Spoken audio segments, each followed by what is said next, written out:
problem with the cable on an S210E. The first thing you always want to look at is physically inspect the cable all the way down the machine to make sure that there's not any damage done to the jacket, because that's going to not allow the cable to slide in and out real easily.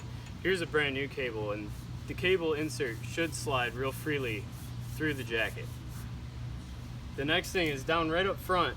This loop is not appropriate. What you want is have a little bit more slack here to give the cable more room to flow through. Otherwise it will just bind it up and make it harder to pull. And then while you're down here, you want to look at this cable here, where it comes out of the nipple at. This should be a nice straight shot to that valve. If it has a real hard angle or anything that's making it rub up against the inside edge, it's going to cause a problem and add more friction to that cable. And one thing to figure out if you're trying to figure out if it's the valve or the actual cable itself is move the valve by hand and make sure that this opens and closes nice and free, so that then you know that the issue is either with the cable or if it was inside with the actual valve. Then next we'll take the cable and we'll follow it all the way up to the back of the handle. Alright, now up here on the handle you can see the handle is pretty hard to pull, and the cable itself is not taking a nice straight approach right there to the clamp. So what we need to do is adjust the handle itself over to the right so that this takes a nice clean shot. Right now it's dragging right up along the side of that guide, which is just causing extra friction and wear on this cable. So now to adjust this, right up here on the top you have the lock nuts that hold the handle in place.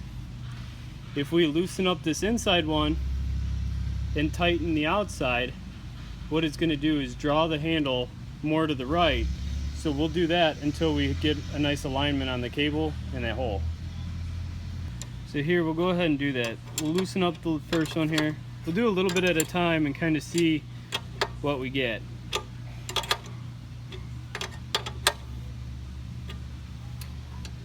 Now we can look underneath. We're still at an angle, not quite as bad as it was before, but there's still more we need to go.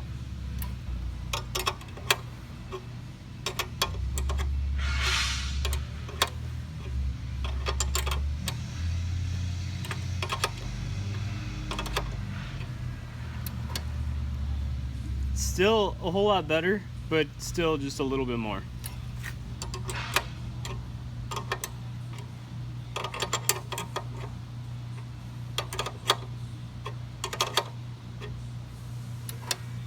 Now right there when we pull the handle, it got a whole lot easier to pull, and also you can see that the cable takes a nice straight line from the guide to the clamp.